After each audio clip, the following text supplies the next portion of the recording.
मोर प्रिय श्रोता बंधु माने जड़े यही कहानी रे 12 वर्षर पिला तार माँ सहित एमिति काम करुला जहाक शुणिले आपण समस्ते भी हैरान ही रही। पिलाटी ता माँ सहित जो काम करुछि ताको कहिबारे मते टिके भी संकोच आसुनी। सेथिपाई आजिर यही कहानीटी बहुत बेसी इंटरेस्टिंग हेबाकु जाउछि। सेथिपाई यही भिडियोटी को पूरा देखिबे। बंधु माने यही कहानीटी गोटे 12 वर्ष पिलार।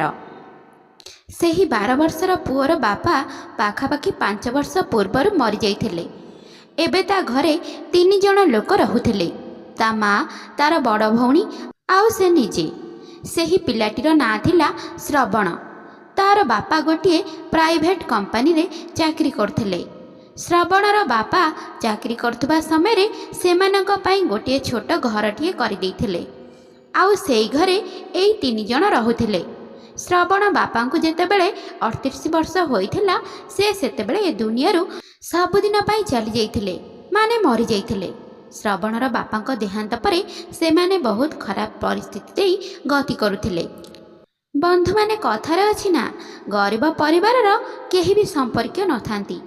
एमानक सहित ठीक सेमिति किछि हेला। श्रवण आउ ता परिवार एते गरीब होई जाइथिले जे सेमानक पाखरे खाइबा पाई भी किछि नथिला। सेमाने तांकर जेते भी संपर्क थिले समस्तंको सहाय्य मागिथिले, किंतु तांको केही भी सहाय्य करबाको हाथ आगको बढ़ाई नथिले। समस्ते मना करि दैथिले। किंतु श्रवणर बापा जो कंपनी रे चाकरी करथिले तांको मृत्यु परे 1.5 लाख टंका श्रवणर मां को देइथिले, जहा द्वारा से निज घर खर्च करि परिबे। किंतु बंधु माने एते कम पैसा रे से माने कोन करिथांते। एपटे श्रवणर माँ बहुत चिंतारे थिले, कारण 2टी छुआंकर देखाशुना करिवार थिला। 2टी छुआंकर पाठ पढ़ा ठारू आरंभ करी खाइबा खर्च पर्यंत सबु दायित्व तांको उठेबार थिला। किंतु से एका केमिति एसबु करिबे एया भाबी भाबी से बहुत चिंता करथिले। श्रवणर माँ घरे रहुथिले। कंपनी तरफरु जो पैसा तांको मिलिथिला सेथिरु अल्प अल्प पैसा बाहर करी घर खर्च करुथिले। किंतु सेही पैसा एते बेसी नथिला जे सेमाने तांको जीवन को पूरा बदलई पारिथांते, किंबा सेही पैसा सहारा रे से पूरा जीवन बितेई परिबे। एमिति रे धीरे धीरे समय बीतिबारे लागिला। आउ श्रवणर माँ को पाखरे जो पैसा थिला से सब धीरे धीरे सरिबारे लागिला। तांकर परिस्थिति एबे एते खराब हो जाउछि जे तांको खाइबा पाई भी चिंता करबाको पड़ुथला। से माने 4 दिन बिना खाद्य रे भोकरे रहुथिले। तांको घरे तो केवल तार बापा ही रोजगार करुथिले। आउ एबे तो टंकाटे भी बाहर घर को आसु नथला। आउ एबे श्रवणर माँ चिंता कले कि बाहर को जाई किछि ना किछि काम करबाको तो पड़िबो।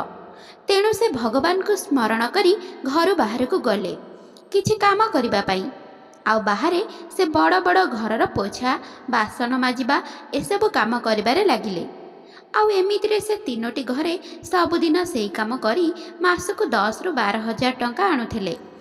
किंतु एतिकी पैसा रे भी तांको घर चलिबा बहुत कष्टकर हे पडुथिला, कारण श्रवण आउ तार भौणीर स्कूल फीस रे तो मासको 5,000 खर्च हो जाउथला। आउ बाकी रहिला 2,000 टंका। सेथिरु तो इलेक्ट्रिक बिल घरर सौदा एसबु खर्च रे सरी जाउथला। एमितिरे मास शेष हवा पूर्वरु तांको पाखरु सबु पैसा खर्च हो जाउथला। गोटे दिन श्रवण स्कूल रे बसी पाठ पढ़ुथला। 2 दिन हबे से किछि खाइ नथला। से केवल पानी पी 2 दिन हेबो बढ़िला। से बे बहुत दुर्बल हेबा सहित तार पूरा शरीर हलदिया हो जाइथिला। दुर्बल कारणरू तार बारंबार मुंड बुलेई पड़ुथला।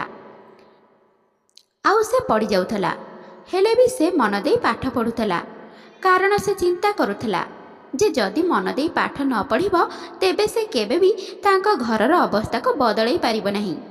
श्रवण जो स्कूल रे पढ़ुथला तार जणे टीचर थिले, तांको नाम थिला माधव। से श्रवणर अवस्था देखि ताको पाखକୁ डाकिले। श्रवण धीरे धीरे चली सारंक पाखरे जाई ठिया हैला। से एते दुर्बल हो जाइथिला जे ठीक से चली पारु नथिला। ताकू देखि सार प्रश्न कले, कौन तुमे ठीक अछ? श्रवण कहिला, हाँ सार, मु एकदम ठीक अछि। ସାର୍ ଶ୍ରବଣର ଅବସ୍ଥାକୁ ଦେଖି ତାକୁ ପୁଣି ଆଉଥରେ ପଚାରିଲେ କି ତୁ ମୋତେ ସତ କହ, କଥା କ'ଣ? ସାର୍ଙ୍କ କଥା ଶୁଣି ଶ୍ରବଣ କହିଲା, ଆମ ଘରେ 2 ଦିନ ହେବ ସଉଦା ସରିଯାଇଛି। ସେଥିପାଇଁ 2 ଦିନ ହେବ ନା ମୁଁ କିଛି ଖାଇଛି ନା ମୋ ଭଉଣୀ କିଛି ଖାଇଛି। 2 ଦିନ ହେବ ଆମେ 3 ଜଣ ଭୋକିଲା ଅଛୁ, ଆଉ ସେଥିପାଇଁ ମୋ ମୁଣ୍ଡ ବୁଲେଇ ଦେଉଛି। ତା କଥା ଶୁଣି ସାର୍ଙ୍କ ଆଖିରେ ଲୁହ ଆସିଗଲା। ତାପରେ ସେ ଶ୍ରବଣକୁ ଷ୍ଟାଫ୍ ରୁମ୍ରେ ବସିବା ପାଇଁ କହି ସ୍କୁଲର ପିଅନକୁ କିଛି ପଇସା ଦେଇ କହିଲେ, ଜଲ୍ଦି ବଜାରରୁ କିଛି ଖାଇବା ଆଣିକି ଆସିବ। ପିଅନ ଯେମିତି ବାହାରୁ କିଛି ଖାଇବା ନେଇକି ଆସିଲା, ମାଧବ ସାର୍ ସାଙ୍ଗେ ସାଙ୍ଗେ ଶ୍ରବଣକୁ ଦେଲେ ଖାଇବା ପାଇଁ। ଆଉ ତାପରେ ତାକୁ ପ୍ରଶ୍ନ କଲେ କି ଏବେ ତତେ ଠିକ୍ ଲାଗୁଛି ତ? ହଁ ସାର୍, ଏବେ ମୋତେ ଟିକେ ଭଲ ଲାଗୁଛି। ତାପରେ ସାର୍ କହିଲେ, ହଉ ଏବେ ଯାଇ କ୍ଲାସ୍ କର। ଆଉ ହଁ, ସ୍କୁଲ ଛୁଟି ହେଲା ପରେ ତୁ ଆସି ମୋତେ ଦେଖା କରିବୁ।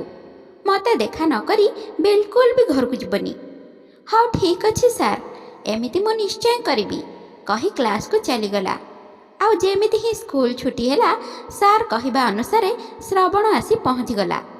ସାର୍ ତାକୁ କହିଲେ, ଆଚ୍ଛା ଠିକ୍ ଅଛି, ତୁ ମୋତେ ଟିକେ ଅପେକ୍ଷା କରିବୁ। ମୋର ଆଉ ଯେଉଁ ଅଳ୍ପ କିଛି କାମ ଅଛି ତାକୁ ସରିଲା ପରେ ଆମେ ମିଶିକି ଯିବା। ଶ୍ରବଣ କହିଲା, ଆଜ୍ଞା ସାର୍। ଶ୍ରବଣ କିଛି ସମୟ ଅପେକ୍ଷା କରିବା ପରେ ମାଧବ ସାର୍ ଶ୍ରବଣକୁ ବାଇକ୍ ପଛରେ ବସେଇ ବଜାର ନେଇଗଲେ। ଆଉ ବଜାରରୁ ପୁରା ଗୋଟେ ମାସର ସଉଦା କିଣି ଶ୍ରବଣ ଘରେ ପହଞ୍ଚିଲେ। ଆଉ ଶ୍ରବଣ ଘରକୁ ଆସିଲା ପରେ ସେ ଦେଖିଲେ କି କିଚେନ୍ ରୁମ୍ ପୁରା ଖାଲି ଥିଲା। ଏମିତିକି ଘରେ ଖାଇବା ଜିନିଷ କିଛି ବି ନଥିଲା। ପ୍ରକୃତରେ ମାଧବ ସାର୍ ଯେଉଁ ସମୟରେ ଶ୍ରବଣର ଘରକୁ ଯାଇଥିଲେ, ସେହି ସମୟରେ ଶ୍ରବଣର ମା ଘରେ ନଥିଲେ। ସେ କାମ କରିବା ପାଇଁ ବାହାରକୁ ଯାଇଥିଲେ। ତାପରେ ସାର୍ ଶ୍ରବଣକୁ କହିଲେ କି ମୁଁ ଏବେ ଯାଉଛି, ଆଉ ମୁଁ ଅଛି, ତୁ କେବେ ବି ଚିନ୍ତା କରିବୁନି। ମୁଁ ସବୁ ମାସରେ ଏମିତି ସଉଦା ଦେଇଦେବି।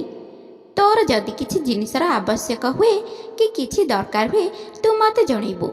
ଆଉ ମୋର କେବଳ ଗୋଟିଏ ଅନୁରୋଧ ତୁ ରଖିବୁ, ତୁ ଏବେଠାରୁ ମନ ଧ୍ୟାନ ଦେଇ ପାଠ ପଢ଼ିବୁ। ଆଉ ମାଧବ ସାର୍ ଶ୍ରବଣର ଘରକୁ ଯାଇ ଜାଣିବାକୁ ପାଇଲେ ଯେ ଶ୍ରବଣର ବାପା ନାହାନ୍ତି।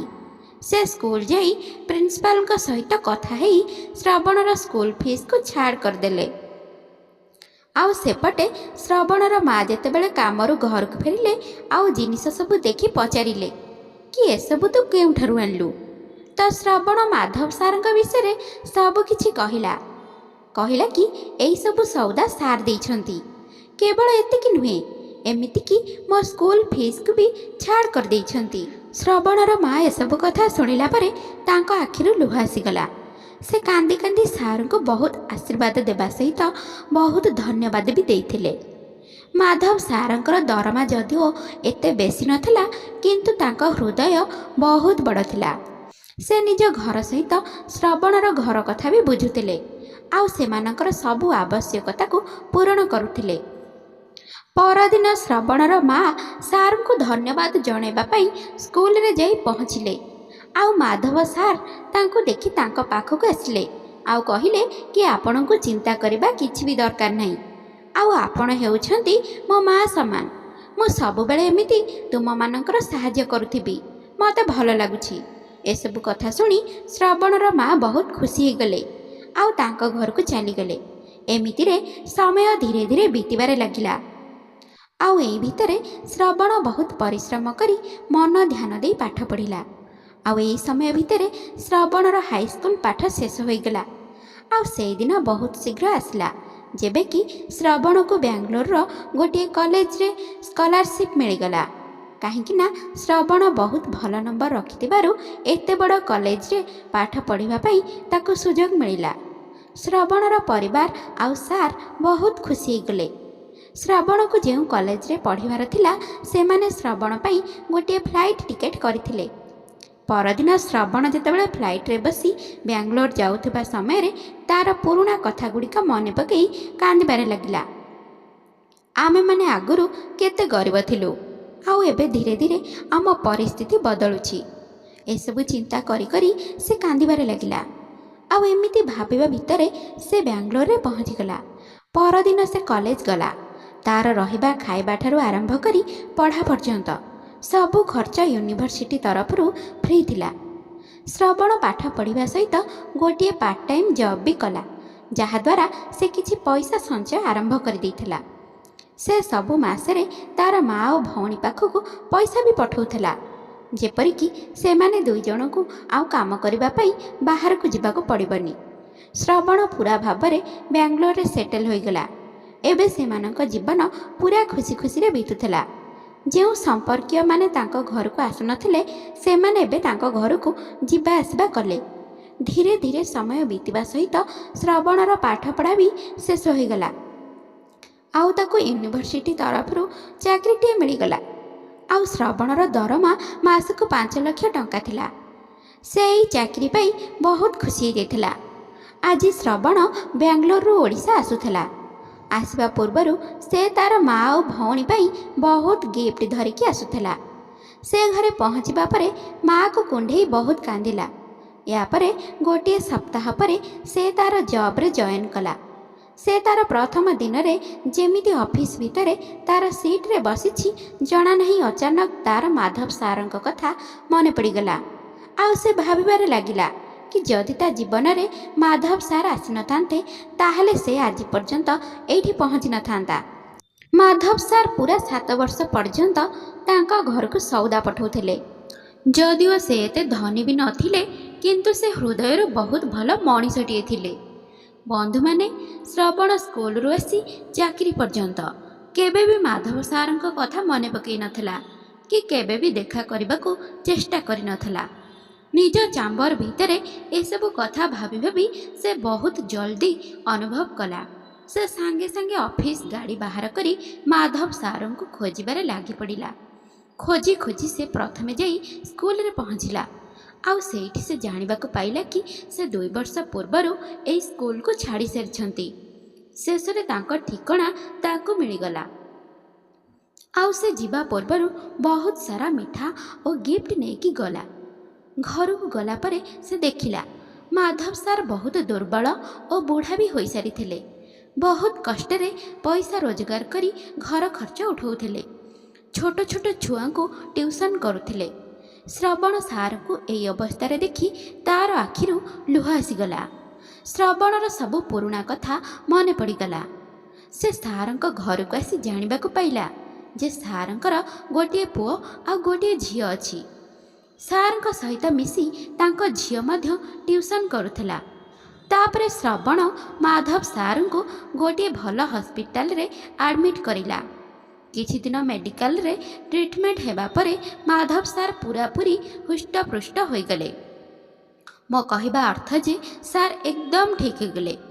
କେବଳ ଏତିକି ନୁହେଁ, ସାର୍ ଯେମିତି ଶ୍ରବଣର ଆବଶ୍ୟକ ବେଳେ ସାହାଯ୍ୟ କରିଥିଲେ, ଠିକ୍ ସେମିତି ଶ୍ରବଣ ମଧ୍ୟ ସାର୍ଙ୍କୁ ସାହାଯ୍ୟ କଲା। ଏହିସବୁ କଥା ଯେତେବେଳେ ଶ୍ରବଣର ମା'ଙ୍କୁ ଜଣାପଡ଼ିଲା ତ ସେ ମଧ୍ୟ ସାର୍ଙ୍କୁ ଦେଖା କରିବା ପାଇଁ ଜିଦ୍ ଧରି ବସିଲେ। ମା'ଙ୍କ କଥା ରଖି ଗୋଟିଏ ଦିନ ଶ୍ରବଣ ମା'ଙ୍କୁ ମାଧବ ସାର୍ଙ୍କ ଘରକୁ ଆଣିଲା।